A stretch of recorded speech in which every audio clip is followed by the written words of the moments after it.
పశ్చిమాసియా యుద్ధంపై అమెరికా అధ్యక్షుడు Donald Trump కీలక ప్రకటన చేశారు. శ్వేత సౌధంలో పశ్చిమాసియా యుద్ధం గురించి జాతిని ఉద్దేశించి ప్రసంగించిన ట్రంప్ ఇరాన్తో యుద్ధాన్ని అతి త్వరలోనే ముగిస్తామని ప్రకటించారు.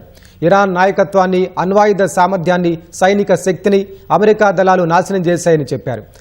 చమురు కావలసిన దేశాలు హర్ముజ్ జలసంధి వద్దకెళ్లి వారి నౌకలను వారే రక్షించుకోవాలని సూచించారు.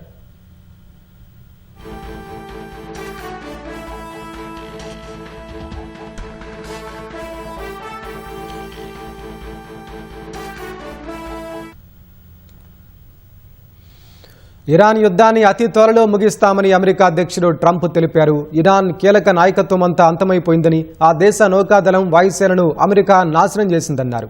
ప్రస్తుతం ఇరాన్లో నాయకత్వం మారిందని ట్రంప్ వెల్లడించారు.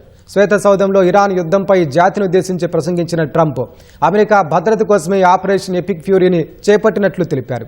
47 ఏళ్లుగా అమెరికా ఇజ్రాయెల్కు మరణమంటూ ఇరాన్ నినాదాలు చేస్తోందని వెల్లడించారు. అయినప్పటికీ ఏ అధ్యక్షుడు చర్యలు తీసుకోలేదని ట్రంప్ చెప్పారు. 241 మంది అమెరికన్లను హత్య చేశారని, అక్టోబర్ 7న ఇజ్రాయెల్పై ఉగ్రదాడిలో ఆ దేశం పాత్ర ఉందని ఆరోపించారు. 45,000 మంది సొంత పౌరులను హత్య చేశారని తెలిపారు. అలాంటి దేశం వద్ద అణ్వాయుధాలు ఉంటే పరిస్థితి ఎలా ఉంటుందో అర్థం చేసుకోవాలని ట్రంప్ అన్నారు. అణ్వస్త్ర తయారీకి అతి చేరువలో ఉండగా ఇరాన్ను నాశనం చేసినట్లు పేర్కొన్నారు.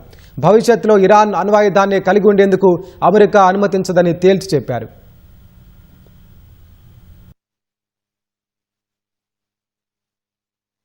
In these past 4 weeks, our armed forces have delivered swift, decisive, overwhelming victories on the battlefield. Victories like few people have ever seen before. Tonight, Iran's navy is gone. Their air force is in ruins. Their leaders, most of them terrorist regime they led, are now dead.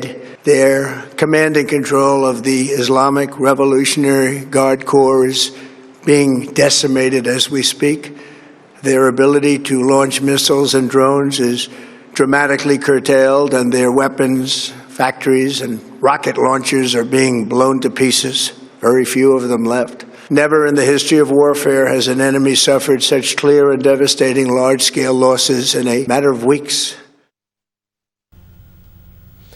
Gulf ప్రాంతాల్లోని మిత్ర దేశాలకు ఎలాంటి హాని కలగనివ్వబోమని హామీ ఇచ్చారు. మధ్యప్రాచ్యం నుంచి అమెరికాకు అనవసరమైనది ఏదీ లేదని, కేవలం ఇతరులకు సాయం చేసేందుకే అక్కడ యుద్ధంలోకి దిగామని ట్రంప్ తెలిపారు.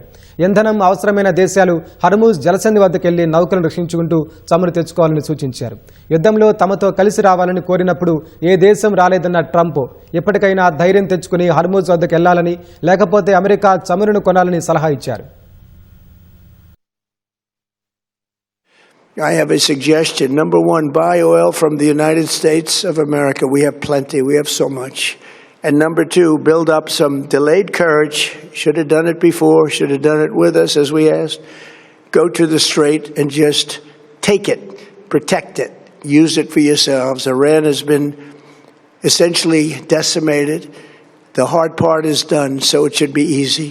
And in any event, when this conflict is over, the Strait will open up naturally. It'll just open up naturally. They're going to want to be able to sell oil because that's all they have to try and rebuild. It will resume the flowing and the gas prices will rapidly come back down.